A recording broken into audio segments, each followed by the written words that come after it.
Hi అండి అందరికీ. నేనైతే డ్యూటీకి వెళ్తున్నా. వంట చేశారా? చినుకులు అయితే వస్తున్నాయి, వర్షం పడుతుంది. ఏం కర్రీ చేశారు? అందరూ స్కూల్కి వెళ్ళారా పిల్లలందరూ?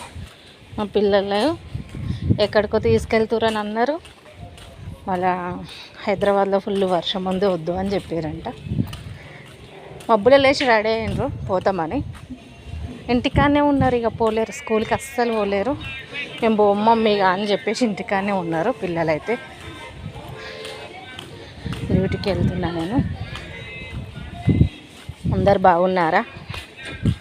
అందరూ బాగుండాలని మనస్ఫూర్తిగా కోరుకుంటున్నాను.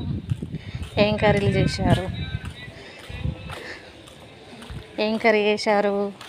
ఏం తిన్నారు చెప్పండి. ఇంకా వర్షం పడుతుంది. కొంతమంది పిల్లలు అయితే ఇంటికాడ ఉండరు, వర్షంలో తిరుగుతారు. మంచి మమ్మీ డాడీ వాళ్ళు డ్యూటీలో పోగానే పోయేదాకానే పోతాం అంటారు కొంతమంది పిల్లలు. వాళ్ళు పోగానే వీళ్ళు మంచిగా తిరుగుతారు ఇక దోస్తులతోటి. ఎవరు భయం లేదు పిల్లలకు. చూడండి ఇక అప్పటిదాకా రెడీ అవుతారు కొంతమంది. అమ్మదే కూడా నాకు నడుస్తే దమ్ము వస్తుంది.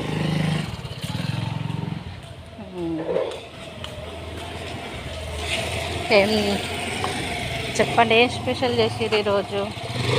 స్పెషల్ ఏం చేశారు? మా ఆయన ప్రొద్దున దాకా బాగానే ఉంటుండు. 3 days నుంచి రోజు వర్షంలో తడుస్తున్నాం కదా, ప్రొద్దున సాయంత్రము. నైట్ ఫుల్ జ్వరం మా ఆయనకి. ఇక టెస్టులు చేపిద్దామని హాస్పిటల్ కాడికి వచ్చినాము. మా గల్లీలో గవర్నమెంట్ హాస్పిటల్ ఉంటుంది మా గల్లీలో. ఇక్కడికి వచ్చినాము హాస్పిటల్ కాడికి. మంచిగా చూస్తారు ఇక్కడ. ఇక టెస్టులు చేపిస్తే మరి ఏం తెలుస్తుందని వచ్చినాము.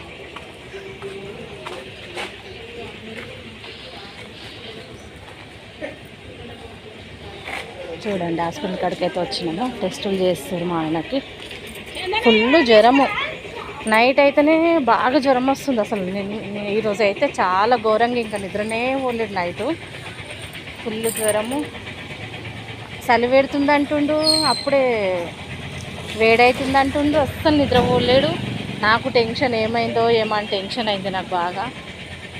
ఇవి హాస్పిటల్ కాడికి అయితే వచ్చినాము. ఈరోజు ఇచ్చిన